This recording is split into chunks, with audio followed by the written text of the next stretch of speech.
Prince of peace, സമാധാനത്തിൻ്റെ പ്രഭു.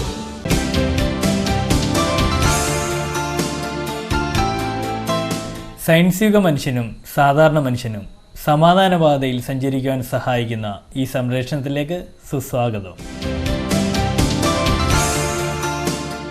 ദൈവം വീണ്ടും ലോകരാഷ്ട്രങ്ങളുള്ള ബന്ധത്തിൽ ഭാവിയെ സംബന്ധിച്ചും അതിൻ്റെ അന്ത്യം എന്തായിരിക്കും എന്നുള്ളതും പ്രത്യേകം വെളിപ്പെടുത്തി പഠിപ്പിക്കുകയാണ്.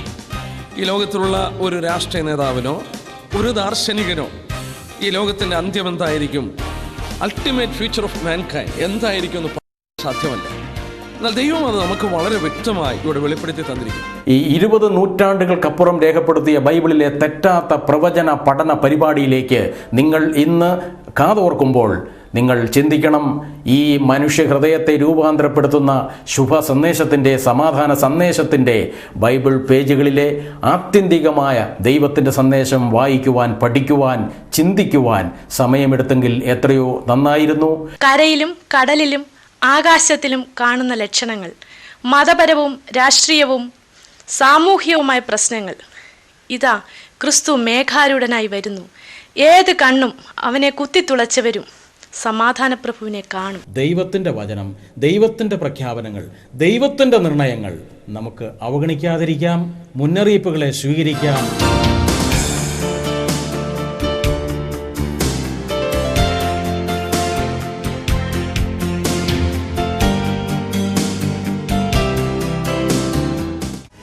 The Bible message is a message of hope, a message of turning to God and that we can have a relationship with Him. Ezekiel 26-ാം അധ്യായത്തിന്റെ 2-ാം വാക്യത്തിന്റെ അവസാനം നമുക്ക് നോക്കാം. 28-ാം അധ്യായത്തിന്റെ 2-ാം വാക്യം, മനുഷ്യപുത്ര, സോർ പ്രഭുവിനോട്, സോർ പ്രഭു, പ്രിൻസ് ഓഫ് ടയർ, അവിടെ ഭരിക്കുന്ന വ്യക്തി നെബൂഖദ്നേസർ സിംഹാസനത്തിൽ നിന്ന് ഭരിച്ച പോലെ സോരിനെ ഭരിച്ചൊരു രാജാവുണ്ട്. ആ രാജാവിനോടാണ് 2-ാം വാക്യത്തിൽ പറയുന്നത്, സോർ പ്രഭു, പ്രിൻസ് ഓഫ് ടയർ. അവിടെ കൊണ്ട് അവസാനിച്ചില്ല. ആ അധ്യായത്തിൽ മറ്റൊരു വ്യക്തിയെ ദൈവം പരിചയപ്പെടുത്തി. 12-ാം വാക്യം നോക്കിയേ, നീ സോർ രാജാവിനെ കുറിച്ച് പ്രവചിക്കണം. ആരാണത്? ഈ 11 തൊട്ടുള്ള വാക്യം വായിക്കുമ്പോൾ അത് ഒരു മനുഷ്യനല്ല എന്ന് മനസ്സിലാക്കും. ഞാൻ ആ ഭാഗങ്ങൾ വായിക്കുന്നില്ലേ. നീ ചിറക് വിടർത്തി മറയ്ക്കുന്ന കെരൂബായിരുന്നു, നീ വിശുദ്ധ വേദപർവ്വതത്തിലായിരുന്നു. നോക്കുക, അഗ്നിമയ രഥങ്ങളുടെ മധ്യേ നീ സഞ്ചരിച്ചു, സ്വർഗത്തിൽ വസിച്ച ആ സംഭവമാണ് അവിടെ വെളിപ്പെടുത്തുന്നത്. ഈ 28-ാം അധ്യായത്തിൽ 2ാമത് പറഞ്ഞ വ്യക്തി സാത്താനാണ്. ഇവിടെ പറഞ്ഞിരിക്കുന്ന ഈ സോർ രാജാവ് എന്ന് പറയുന്ന 12 തൊട്ടുള്ള വാക്യം മനുഷ്യൻ ഒരിക്കലും അനുയോജ്യമായ ഒരു വാക്കല്ലേ. അപ്പോൾ ഇവിടെ ഒരു കാര്യം പ്രത്യേകം ഓർക്കുക, 28-ാം അധ്യായത്തിൽ സിംഹാസനത്തിൽ നിന്ന് സോർ ഭരിച്ചിരുന്ന, ടയർ ഭരിച്ചിരുന്ന ഭരണകർത്താവിന്റെ പിറകിൽ അഹന്ത കൊടുത്ത്, അവന് ഒരു ഉന്നത ഭാവം കൊടുത്ത്, ഇവിടെ വായിക്കുന്ന പോലെ അതിന്റെ 2-ാം വാക്യത്തിൽ, ഞാൻ ദൈവമാകുന്നു, സമുദ്രമത്തെ ദൈവാസനത്തിൽ ഞാൻ ഇരിക്കുന്നു, നീ ദൈവം നടിച്ചത് കൊണ്ട്, അവന് അഹന്ത കൊണ്ട് ദൈവത്തിന് തുല്യനായി തന്നെ ഉയർത്തുവാൻ തക്കവണ്ണം സോർ രാജാവിന് കഴിയത്തക്കവണ്ണം അവന്റെ പിറകിൽ പ്രവർത്തിച്ചത് ദൈവം വെളിപ്പെടുത്തുന്നു സാത്താനാണ്. മറ്റു വിധത്തിൽ പറഞ്ഞാൽ, നമ്മൾ ശ്രദ്ധിച്ചു നോക്കിയാൽ യെശയ്യാവ് 14 വീട്ടിൽ ചെന്ന് വായിച്ചു നോക്കുക, അവിടെയും മനുഷ്യനെ കുറിച്ചല്ല പറയുന്നത്. നീ എങ്ങനെ വെട്ടേറ്റ് താഴെ വീണു എന്ന് ചോദിക്കുമ്പോൾ ബാബിലോൺ രാജാവിന്റെ പുറകിൽ പ്രവർത്തിച്ച ആ സാത്താനെ ദൈവം വെളിപ്പെടുത്തുകയാണ്. എഫേസ്യ ലേഖനം 6-ാം അധ്യായത്തിൽ കടന്നു വരുമ്പോൾ സ്വർലോകങ്ങളിലെ ദുഷ്ടാത്മസേനകൾ, അന്ധകാര പ്രഭുക്കന്മാരെ ഭരിക്കുന്ന ദുഷ്ടാത്മസേനകൾ എന്നവിടെ വായിക്കുന്നു. ഒന്നുകൂടെ വിശദീകരിക്കാം. ദാനിയേലിന്റെ പ്രവചനം 10-ാം അധ്യായത്തിൽ വരുമ്പോൾ പാർസി രാജാവ് കോരശിന്റെ നാളിൽ സൈറസ് എന്ന് പറയുന്ന രാജാവ് ഭരിച്ചുകൊണ്ടിരിക്കുമ്പോൾ ദാനിയേൽ പ്രാർത്ഥിച്ചു. 21 ദിവസമായിട്ടും പ്രാർത്ഥനയ്ക്ക് മറുപടിയില്ലേ. ദാനിയേൽ 10 വായിച്ചു നോക്കുക. 21-ാമത്തെ ദിവസം ഗബ്രിയേൽ ദൂതൻ അവിടെ കടന്നു വന്നു. ഗബ്രിയേൽ പറഞ്ഞ വാക്കെന്താണ്? നിന്റെ പ്രാർത്ഥനയുടെ ആദ്യ ദിവസം തന്നെ സ്വർഗം നിനക്ക് മറുപടി തന്നു. എന്നാൽ പാർസി രാജ്യത്തിന്റെ പ്രഭു എന്നോട് എതിർത്ത് നിർത്തു. നാം ഓർക്കണം, കോരശല്ല, സൈറസ് അല്ല ഗബ്രിയേലിനോട് എതിർത്തുന്നത്. ദൈവം കൊടുത്ത വെളിപ്പാടുമായി അവിടെ ദൂതൻ കടന്നു വന്നപ്പോൾ പാർസി രാജ്യത്തിന്റെ പ്രഭു അല്ലെങ്കിൽ പേർഷ്യൻ രാജാവിനെ ഭരിക്കുന്ന ഒരു ദുഷ്ടാത്മ ശക്തിയുണ്ട്. ആ ശക്തി അവിടെ ദൂതനെ തടഞ്ഞു നിർത്തി. ഗബ്രിയേൽ വന്ന് യുദ്ധം ചെയ്ത് ആ ദൂതുമായി ദാനിയേലിന്റെ അടുക്കൽ വരുമ്പോൾ അവിടെ വെളിപ്പെടുത്തിയിരിക്കുന്ന വാക്കോർക്കുക, നിന്റെ പ്രാർത്ഥനയുടെ ആദ്യ ദിവസം തന്നെ ദൈവം പ്രാർത്ഥനയ്ക്ക് ഉത്തരമരുളി പാർസി രാജ്യത്തിന്റെ പ്രഭുവിനോട് എതിർത്ത് നിന്നു.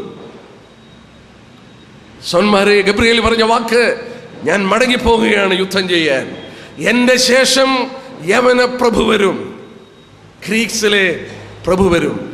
ഈ സത്യങ്ങളൊക്കെ വളരെ വ്യക്തമായ ഒരു സത്യം പഠിപ്പിക്കുന്നു. ലോക രാഷ്ട്രീയ മണ്ഡലത്തിൽ സാമ്രാജ്യങ്ങളുടെ പിറകിൽ, ഭരണകർത്താക്കളുടെ പിറകിൽ ഭരിക്കുന്ന ശക്തി പൈശാചിക ശക്തിയാണ്. ദൈവിക ജനമായ ഇസ്രായേലിനെ തകർക്കുവാൻ, തച്ചുടയ്ക്കുവാൻ, ദൈവജനത്തിനെയും ദൈവിക പദ്ധതികളെയും തകർത്ത് തരിപ്പണമാക്കുവാൻ അതിൻ്റെ പിറകിൽ പ്രവർത്തിക്കുന്നത് ദുഷ്ടാത്മശക്തിയാണ്. ഇവിടെയും വായിക്കുമ്പോൾ അത് നമ്മൾ കാണുന്നു. അപ്പോൾ ഒരു സത്യം നമുക്ക് മനസ്സിലാക്കാൻ സാധിക്കുന്നു, അന്ത്യകാല സംഭവത്തിലും നാം ഇന്ന് കാണുന്ന ആഗോളവൽക്കരണത്തിന്റെ പിറകിലും ആരാണ് പ്രവർത്തിക്കുന്നത്? സാത്താൻ. എടുക്കാം വെളിപ്പാട് പുസ്തകം 13-ാം അധ്യായം. വെളിപ്പാട് പുസ്തകം 13-ാം അധ്യായം. ഇന്ന് രാത്രി ഞങ്ങളെ കേൾക്കുന്നവർ ഈ വസ്തുത കൂടെ മനസ്സിലാക്കുക. ഇവിടെ നോക്കുക, ഒരാഗോള വ്യാപാരം. അതിൻ്റെ 17-ാം വാക്യം, 13-ന്റെ 17-ാം വാക്യം. മൃഗത്തിന്റെ പേരിന്റെ സംഖ്യയായ മുദ്രയുള്ളവർക്കല്ലാതെ വാങ്ങുകയോ വിൽക്കുകയോ ചെയ്യുവാൻ വഹിയാതെയാകുന്നു.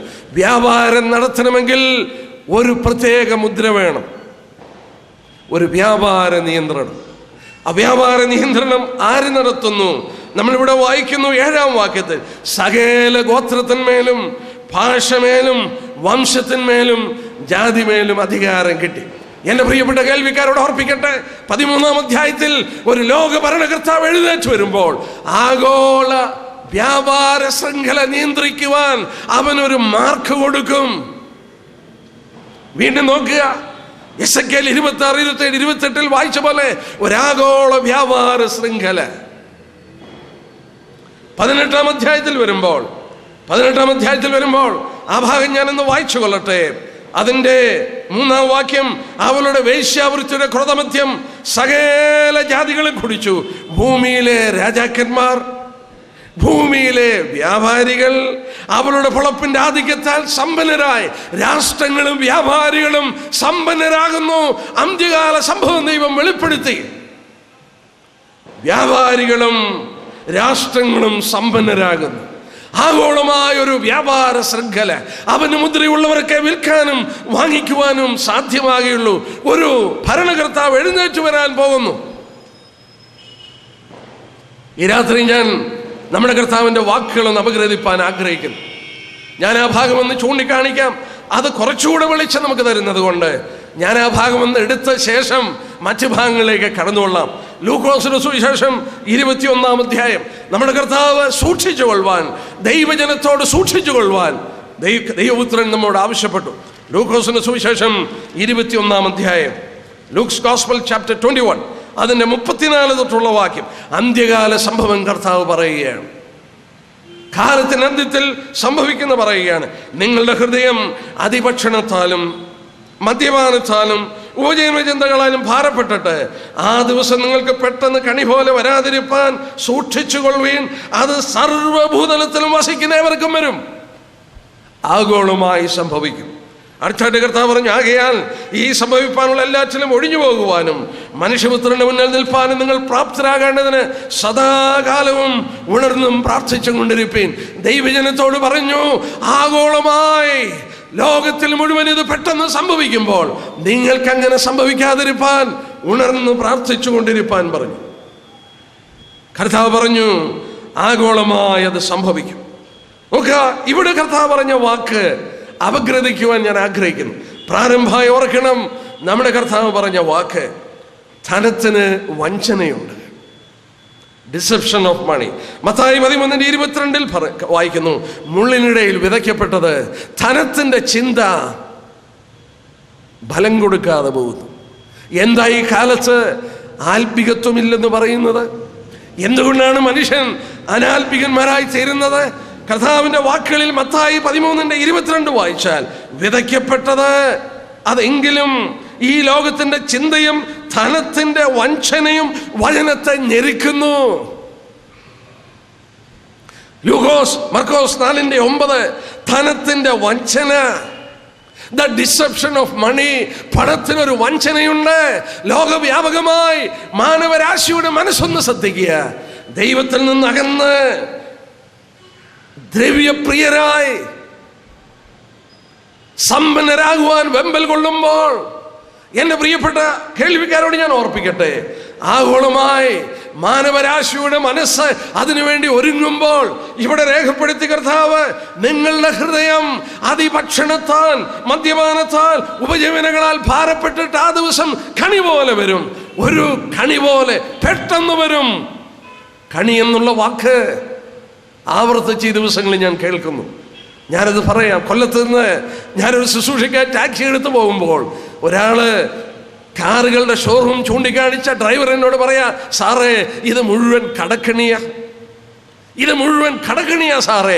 ഇവിടെ ഇന്നേര ആത്മഹത്യ ചെയ്തു, ഇന്നയാൾ ആത്മഹത്യ ചെയ്തു, കാറുകൾ കൊടുക്കുന്നു, എല്ലാം കൊടുക്കുന്നു. ഒരു പ്രത്യേക കണിയിൽ മനുഷ്യനെ അകപ്പെടുത്തുന്നു. ഇവിടെ വായിച്ചു നോക്കുക, പെട്ടെന്ന് കണി പോലെ വരും. മാനവരാശിയെ ഒരു കുടുക്കിൽ അകപ്പെടുത്തുന്ന വ്യാപാര ശൃംഖല, ദൈവത്തിൽ നിന്ന് മനുഷ്യനെ അകറ്റുന്ന ഒരു കാലഘട്ടം. എന്റെ പ്രിയപ്പെട്ട കേൾവിക്കാരോട് ഞാൻ ഓർപ്പിക്കട്ടെ, 3 കാര്യങ്ങൾ ദൈവപുത്രൻ പറഞ്ഞു. അതിഭക്ഷണം, മദ്യപാനം, ഉപജീവന ചിന്തകൾ. അതിഭക്ഷണം, ആധുനിക ഭാഷയിൽ അതിനെ വിവർത്തനം ചെയ്താൽ ഒരു നിമിഷം ഓർക്കണം, 2000 വർഷം മുമ്പ് പറഞ്ഞ വാക്കാണ് അതിഭക്ഷണം. മനുഷ്യന് കൺസ്യൂമർ കൾച്ചർ. ഒന്ന് ചിന്തിച്ചേ, എങ്ങനെയാ നമ്മുടെ അപ്പന്മാര് ഭക്ഷിച്ചത്? എങ്ങനെയാ അപ്പന്മാര് ഭക്ഷിച്ചത്? പാടത്ത് നിന്ന് കൃഷി എടുത്തതോ, പറമ്പിൽ നിന്ന് കൃഷി ചെയ്തതോ, ഒരു പശുവിനെ വളർത്തിയ പാലോ, ഏതാനും കോഴിയെ വളർത്തിയ മുട്ടയും മാംസവും എടുത്ത് ഒതുങ്ങി അവർക്ക് ജീവിപ്പാൻ കഴിഞ്ഞു. അല്പം ഭക്ഷണം അവർക്ക് മതിയായിരുന്നു. ഇന്നത്തെ ദിവസങ്ങളൊന്ന് ചിന്തിച്ച്, പാല് വേണമെങ്കിൽ പാക്കറ്റ് മേടിക്കും, ഇറച്ചി വേണമെങ്കിൽ കടയിൽ കടന്നു പോകും, പച്ചക്കറി വേണമെങ്കിൽ വ്യാപാരിയിൽ നിന്ന് മേടിക്കും. യാതൊന്നും മേടിക്കുന്നില്ല.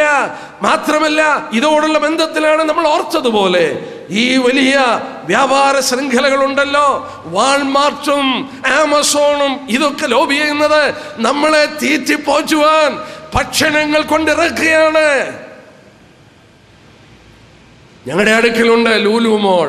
അവിടെ നിന്ന് ചെന്നാൽ അറിയാം, അങ്ങോട്ട് ചെന്നാൽ അറിയാം മനുഷ്യനെ എങ്ങനെ ഭക്ഷിച്ചു തീർക്കും. നോക്കുക, ഭക്ഷണത്തിന്റെ ശൃംഖലയാണ്. എന്റെ പ്രിയപ്പെട്ട കേൾവിക്കാരോട് പറയട്ടെ, അതിഭക്ഷണം കർത്താവ് പറഞ്ഞു അന്ത്യകാല സംഭവമാണ്. എന്റെ പിതാക്കന്മാർ ജീവിച്ചപ്പോൾ അവർ വളർത്തിയെടുത്ത കോഴിയുടെ മാംസവും അതിന്റെ മുട്ടയും കറന്നെടുത്ത പാലും അല്പം കൃഷിയും മറ്റുമായിട്ട് അവർ ജീവിച്ചെങ്കിൽ, കാലത്തിന്റെ അന്ത്യത്തെ കുറിച്ച് കർത്താവ് പറഞ്ഞു, ഒരു പുതിയ സംസ്കാരം കടന്നു വരും. ഒന്നും ഉൽപ്പാദിപ്പിക്കുകയല്ല, വാങ്ങി ഭക്ഷിക്കുന്ന കാലഘട്ടം. Consumer culture. മനുഷ്യന് പണം മതി, മനുഷ്യന് പണം മതി. കുട്ടികൾ ഉന്നത വിദ്യാഭ്യാസം നേടുന്നു. 40,000, 50,000, 1 ലക്ഷം, 2 ലക്ഷം രൂപ ശമ്പളം മേടിക്കുമ്പോൾ ഭാര്യയും ഭർത്താവും ശമ്പളം മേടിക്കുന്നു. അവർക്ക് വലിയ വലിയ മെട്രോ സിറ്റികളിൽ എല്ലാം മേടിച്ച് ഭക്ഷിച്ച് ജീവിക്കുമ്പോൾ, നോക്കുക, മനുഷ്യനെ ഭക്ഷിക്കാൻ കഴിയുന്നതിലുപരിയായ ഭക്ഷണങ്ങൾ കൊണ്ട് ഈ കടകളെല്ലാം നിറച്ച് കുത്തക കമ്പനികൾ ഇവിടെ വരുമ്പോൾ, എന്റെ പ്രിയപ്പെട്ടവരോട് ഞാൻ പറയട്ടെ, ഇതിന്റെ പിറകിൽ ഒരു വലിയ കണിയുണ്ട്. ഞാനത് പിറകെ എടുത്തുകൊള്ളാം. 2, ദൈവത്വൻ പറഞ്ഞ വാക്കോർക്കുക, മദ്യപാനം. മദ്യപാനം, ലെഷർ ഇൻഡസ്ട്രി. ഞാൻ ഇന്ന് ഈ ഭാഗമെടുത്ത് ശ്രദ്ധിച്ചപ്പോൾ ഞാൻ ഓർത്തുപോയി. ഞാൻ ഏതാനും മാസങ്ങൾക്ക് മുമ്പ് ഏതാണ്ട് 32 ദിവസം ഇംഗ്ലണ്ടിൽ ഉണ്ടായിരുന്നു. പല പ്രാവശ്യം ഞാൻ അമേരിക്ക സന്ദർശിച്ചു ശുശ്രൂഷകളുള്ള ബന്ധത്തിൽ.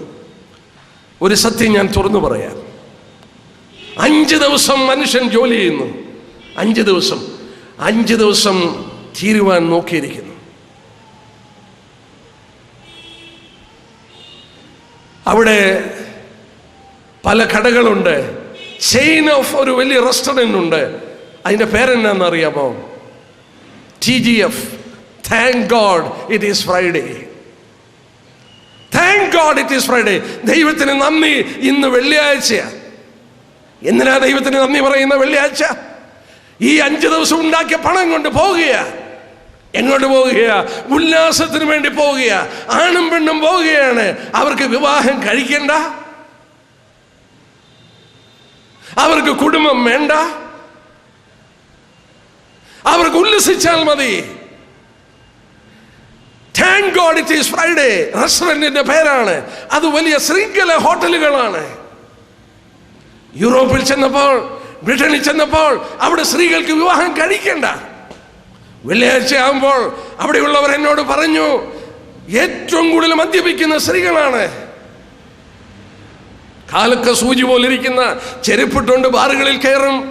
ഇച്ചിരി രാത്രി ഇരുട്ടിക്കഴിയുമ്പോൾ 11-12 മണിയാകുമ്പോൾ കാണാം ഈ ചെരുപ്പൊക്കെ അടിച്ച് തോളിലിട്ടാണ് നടന്നു വരുന്നത്.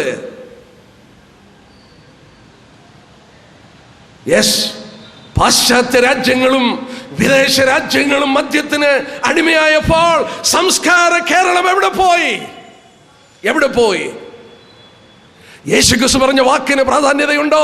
ഇന്ന് തൃപ്പൂണിത്തുറനെ കേൾക്കുന്ന പ്രിയപ്പെട്ടവരോട് ഞാൻ ചോദിക്കട്ടെ, ദൈവപുത്രൻ 2000 വർഷം മുമ്പ് പറഞ്ഞ വാക്കിന് പ്രസക്തിയുണ്ടോ? അന്ത്യകാലത്ത് മദ്യപാനം, ഞാൻ അധികം പറയണ്ടല്ലോ. ഏതാണ്ട് 3.5 കോടിയുള്ള ജനം ഒരു വർഷം കുടിച്ചു തീർക്കുന്ന ബെവറേജ് കോർപ്പറേഷന്റെ 4600 കോടി രൂപയുടെ മദ്യമാണ്. യെസ്, സർക്കാർ 2 രൂപയ്ക്ക് അരി കൊടുക്കും. അവരും എല്ലാവരും വിചാരിച്ചു ഇത് നന്നാകാനാണെന്ന്. 2 രൂപയുടെ അരി. തമിഴ്നാട്ടിൽ ചെന്നാൽ 100 രൂപ മതി അരി, എണ്ണ എല്ലാം കൂടെ മേടിക്കാൻ. സർക്കാരിന്, പാർട്ടിക്കാർക്ക് വോട്ട് വേണം. ക്ഷമിക്കണേ, ഈ 2 രൂപയ്ക്ക് അരി മേടിച്ചിട്ട് ഒരു ദിവസത്തെ കൂലി കൊണ്ടവൻ ഒരു മാസം, ഒരാഴ്ച ജീവിക്കാൻ കഴിയും. ബാക്കി പണം എവിടെ പോകുന്നു? അത് കള്ള് മേടിക്കുമ്പോൾ, ഈ മദ്യഷാപ്പുകളിൽ കൊടുക്കുമ്പോൾ അതിന്റെ ടാക്സ് സർക്കാരിന് കിട്ടുന്നു. സർക്കാരിന് ഈ വിൽക്കുന്ന 4600 കോടിയിൽ 1000 ചില്ലുവാനും കോടി രൂപ അവരുടെ ഖജനാവിൽ ചെല്ലും. പക്ഷെ ഇവിടെ മനുഷ്യനെ കൊന്നൊടുക്കുകയാണ്. പക്ഷെ ദൈവപുത്രൻ പറഞ്ഞു, ഇന്ന് രാത്രി ഞങ്ങളെ കേൾക്കുന്ന ആരെങ്കിലും ഇതിന് അടിമപ്പെട്ടിരിക്കുന്നെങ്കിൽ ഓർക്കുക, ദൈവപുത്രൻ പറഞ്ഞു അന്ത്യകാലത്ത് അത് സംഭവിക്കും. അന്ത്യകാലത്ത് സംഭവിക്കും. ഇത് വായിക്കുമ്പോൾ ക്ഷമിക്കണം പറയണം. നമ്മൾ വായിക്കുന്നുണ്ട്, സോദോം ഗൊമോറ ലോത്തിന്റെ കാലം പോലെ മനുഷ്യപുത്രന്റെ നാളിലാകുമെന്ന് പറയുമ്പോൾ യെശയ്യാ പ്രവചനം 3:9 ഞാനൊന്ന് വായിക്കാൻ പോവുകയാണ്. യെശയ്യാ പ്രവചനം 3-ാം അധ്യായത്തിന്റെ 9-ാം വാക്യം. യേശുക്രിസ്തു പറഞ്ഞു, കാലം അതിന്റെ എത്തുമ്പോൾ ലോത്തിന്റെ കാലം പോലെ. 3:9 ഇങ്ങനെ വായിക്കുന്നു. യെശയ്യാ പ്രവചനം 3-ാം അധ്യായത്തിന്റെ 9-ാമത്തെ വാക്യം. അവിടെ ഇങ്ങനെ വായിക്കുന്നത്, അവർ സോദോം പോലെ തങ്ങളുടെ പാപത്തെ പരസ്യമാക്കുന്നു, അതിനെ മറയ്ക്കുന്നതുമില്ല. അവർക്ക് അയ്യോ കഷ്ടം, അവർ തങ്ങൾക്ക് തന്നെ ദോഷം വരുത്തുന്നു. സോദോം പോലെ തങ്ങളുടെ പാപത്തെ പ്രസിദ്ധമാക്കുന്നു, അവർക്ക് അയ്യോ കഷ്ടം.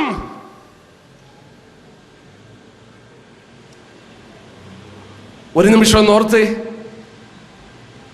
ഒരു തലമുറയ്ക്ക് മുന്നേ ഒരു മദ്യക്കുപ്പി മേടിച്ചാൽ ആരും കാണാതെ പാത്തും പതുങ്ങിയും മനുഷ്യൻ കടന്നു പോകാൻ ശ്രമിക്കുമ്പോൾ, ഒരു ദേശത്തൊരു മദ്യപാനി ഉണ്ടെന്ന് പറഞ്ഞാൽ മനുഷ്യൻ ശങ്കിച്ചിരുന്ന ഒരു കാലഘട്ടം ഈ ദിവസങ്ങളിൽ എങ്ങനെയാണ്? ഒരു പ്രശ്നവുമില്ല. സോദോം പോലെ പാപത്തെ പ്രസിദ്ധമാക്കുന്നു. മനുഷ്യന് ലജ്ജയില്ല. പാപം പ്രസിദ്ധമാക്കുവാൻ മനുഷ്യന് ലജ്ജയില്ല. ഏത് കാലത്ത് മനുഷ്യൻ പാപം ചെയ്തിരുന്നു, എന്നാൽ ഇന്ന് പാപം പ്രസിദ്ധമാക്കുന്നു. യെസ്, എന്നെ കേൾക്കുന്ന പ്രിയപ്പെട്ടവരോട് ഞാൻ ഓർപ്പിച്ചു കൊള്ളട്ടെ, എൻ്റെ പ്രിയപ്പെട്ട കേൾവിക്കാരെ, ഞാനല്ല പറയുന്നത്, യേശുക്രിസ്തു പറയുന്ന വാക്കാണ്. കാലത്തിന്റെ അന്ത്യത്തിൽ അമിത ഭക്ഷണം. 2ാമത് കർത്താവ് പറഞ്ഞു മദ്യപാനം. 3ാമത് കർത്താവ് പറഞ്ഞു ഉപജീവന ചിന്തകൾ. ഇംഗ്ലീഷിൽ വായിച്ചാൽ ആങ്സൈറ്റി. കർത്താവ് പറഞ്ഞു ആങ്സൈറ്റി, അത് സർവ്വബോധലത്വം വരുമെന്ന് പറഞ്ഞു. ഞാൻ ഒരുപാട് നിന്ന് ശ്രദ്ധിച്ചു നോക്കി. പാശ്ചാത്യ രാജ്യങ്ങളിൽ ചെന്നാൽ ഞാൻ പറഞ്ഞു, ഏതാനും മാസം മുമ്പ് ഞാൻ ഇംഗ്ലണ്ടിലായിരുന്നു. അവിടെ ചെന്നപ്പോഴാണ് നമ്മുടെ പല സഹോദരിമാരും അവിടെ ഹോസ്പിറ്റൽസിൽ വർക്ക് ചെയ്യുന്ന നേഴ്സസാണ്. അവരെന്നോട് ഇങ്ങനെ പറഞ്ഞു, ഏറ്റവും കൂടുതൽ വിൽക്കുന്ന മരുന്ന് ഡിപ്രഷനുള്ള മരുന്നാണ്. ഈ സമ്പൽ രാജ്യം സമ്പത്തിന്റെ ഔന്നത്യത്തിൽ നിൽക്കുന്നു. സകല സുഖ സൗകര്യങ്ങളും അവിടുത്തെ രാഷ്ട്രം ബ്രിട്ടന് എനിക്ക് മനസ്സിലാക്കാൻ സാധിച്ചു. ഇനി ഒരു റോഡ് പണിയണ്ട, ഇനി മറ്റ് സാധനങ്ങളൊന്നും പണിയണ്ട, infrastructures മുഴുവനുണ്ട്.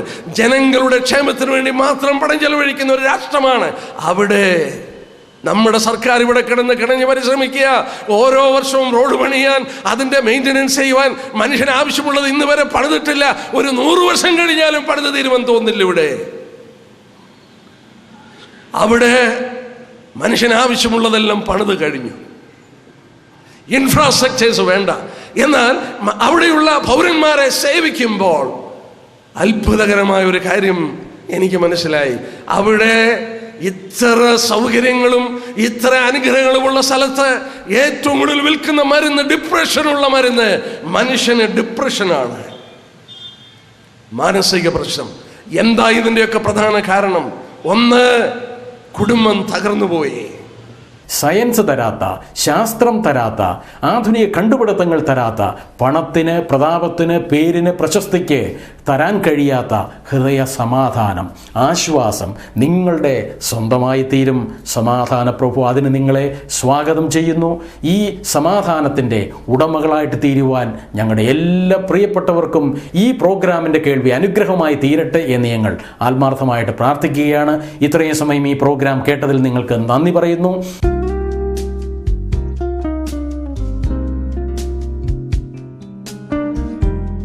No one can go back and make a brand new start, but you can start from now and make a brand new ending.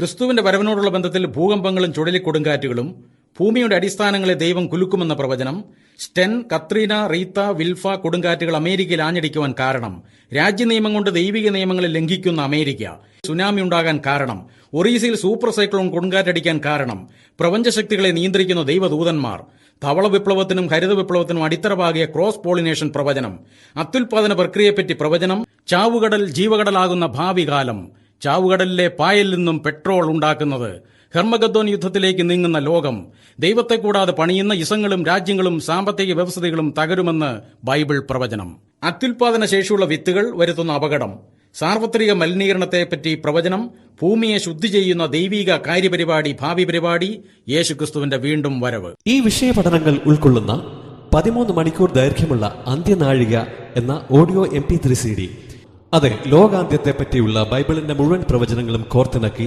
അക്കവും പുള്ളിയും ഇട്ട് വിശദീകരിക്കുന്ന, ഒടുവിൽ എന്ത് ഭവിക്കും എന്ന് വിശദമാക്കുന്ന 13 മണിക്കൂർ ദൈർഘ്യമുള്ള ഒരു മനോഹര MP3 CD അന്ത്യനാഴിക. ദേശീയ അന്തർദേശീയ വേദികളിൽ ശ്രദ്ധേയരായ റേഡിയോ TV പ്രഭാഷകരും ബൈബിൾ പ്രവചന പണ്ഡിതരുമായ brother John P. Thomas Kochi, brother John Sebastian Kottayam എന്നിവർ നിങ്ങളോട് സംസാരിക്കുന്നു. പഠനത്തിന് ഞങ്ങളുടെ മാന്യ കേൾവിക്കാർക്ക് സഹായകരമായ പുസ്തകങ്ങൾ പരിചയപ്പെടുത്തുന്നു. നിങ്ങളുടെ 301 ചോദ്യങ്ങൾക്ക് ബൈബിളിന്റെ ഉത്തരം, ബൈബിളും ആധുനിക ശാസ്ത്രവും കാരണം തേടി. 2 ഓഡിയോ MP3 CD ഞങ്ങൾ പരിചയപ്പെടുത്തുന്നു. മരണശേഷം എന്ത്, എവിടെ, എങ്ങനെ. ഈ ഓഡിയോ CDയും ഇതിന്റെ വിഷ്വൽ CDയും ലഭ്യമാണ്. യേശുവിനെ അടക്കം ചെയ്ത കല്ലറ ഇന്ന് ശൂന്യമാണ്. അവനെ ക്രൂശിച്ചതിന്റെ 3-ാം ദിവസം മരിച്ചവരുടെ ഇടയിൽ നിന്നും അവൻ ഉയർത്തെഴുന്നേറ്റു. അവൻ ഇന്നും ജീവിക്കുന്നു. നിങ്ങളുടെ ഓരോരുത്തരുടെയും ജീവിതത്തിലേക്ക് കടന്നു വരാൻ അവൻ ആഗ്രഹിക്കുന്നു. യേശു തന്നെ പറഞ്ഞിരിക്കുന്നത് ഇപ്രകാരമാണ്: ഞാൻ തന്നെ പുനരുത്ഥാനവും ജീവനുമാകുന്നു. എന്നിൽ വിശ്വസിക്കുന്നവൻ മരിച്ചാലും ജീവിക്കും. ഈ രക്ഷിതാവിന് സ്വാഗതവും സ്വീകരണവും നൽകുവാൻ സന്നദ്ധരാകുമെങ്കിൽ സമാധാനവും സായുജ്യവും സുനിശ്ചിതമാണ്. രാസായുധങ്ങളും ജൈവായുധങ്ങളും ജാഗ്രതയോടെ ജീവിപ്പിക്കുന്ന രാജ്യങ്ങൾ, അണുവായുധങ്ങളുടെ അണിയറ ഒരുക്കത്തിന് പാടുപെടുന്ന പട്ടാള മേധാവികൾ, ഭീകരാക്രമണത്താൽ ഭീതിയിലാണ്ടുപോകുന്ന ലോകം, മനുഷ്യതിന്മയാൽ മനസ്സുമരവിക്കുന്ന സ്ഥിതിവിശേഷം. ഇനി എന്ത്? നാം എങ്ങോട്ട്? സമാധാനത്തിന്റെ കതിരൊളി കാണുവാൻ കഴിയുമോ? തുടങ്ങിയ ചോദ്യങ്ങൾക്ക് സകലർക്കും സുവ്യക്തമായ മറുപടി കണ്ടെത്തുവാൻ ഇതാ ഒരു സൗജന്യ സമ്മാനം. 150 ചോദ്യങ്ങൾക്ക് ബൈബിളിന്റെ ഉത്തരം. കൂടാതെ സ്വാതന്ത്ര്യത്തിന്റെ ശുദ്ധമായി ആസ്വദിക്കുവാൻ ഉതകുന്ന മറ്റൊരു പുസ്തകം. യഥാർത്ഥ സ്വാതന്ത്ര്യത്തിലേക്ക്. No one can go back and make a brand new start, but you can start from now and make a brand new ending. ഈ പ്രോഗ്രാമിനെ കുറിച്ചുള്ള നിങ്ങളുടെ അഭിപ്രായങ്ങളും നിർദ്ദേശങ്ങളും നിങ്ങളുടെ പ്രാർത്ഥനാ വിഷയങ്ങളും ഞങ്ങളെ അറിയിക്കുക. ഞങ്ങളുടെ വിലാസം പറയുന്നു: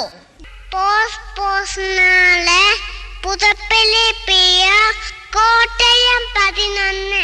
ഞങ്ങളുടെ മൊബൈൽ നമ്പർ ശ്രദ്ധിച്ചാലും 9495446029.